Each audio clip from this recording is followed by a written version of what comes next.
commitment for restoration of land in the world. It's the objective is 150 million hectares of land by 2020 and 350 by 2030.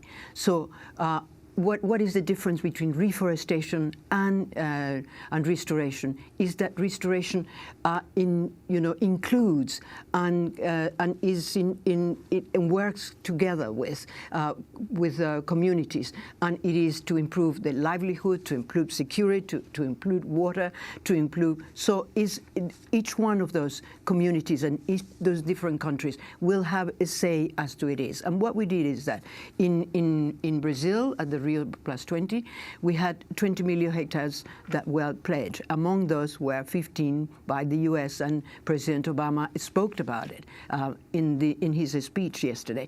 But yesterday we have countries like the Congo, Niger, Colombia, Ethiopia, Guatemala, and Uganda, and it amounted to 35 million hectares of land that they had pledged to restore. That comes to 55 million hectares of land that we already have the pledge. Now, if we are able to achieve the 150 million hectares of land, restore that land, what it will amount to is we will remove 1 billion tons of carbon from the atmosphere, which will reduce the emission gap by 11 to 17%. That is enormous. But what is really important to understand about restoration, because a lot of people understand what is reforestation but don't understand what is restoration, is that it is working together with communities, with the people. They are the ones that are being consulted as to how they want to do it.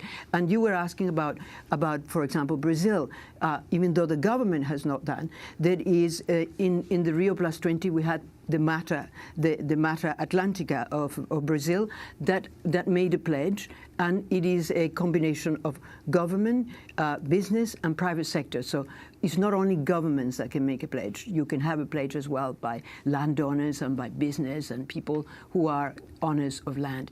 And I think that it is a hope, because we cannot really rely upon leaders to do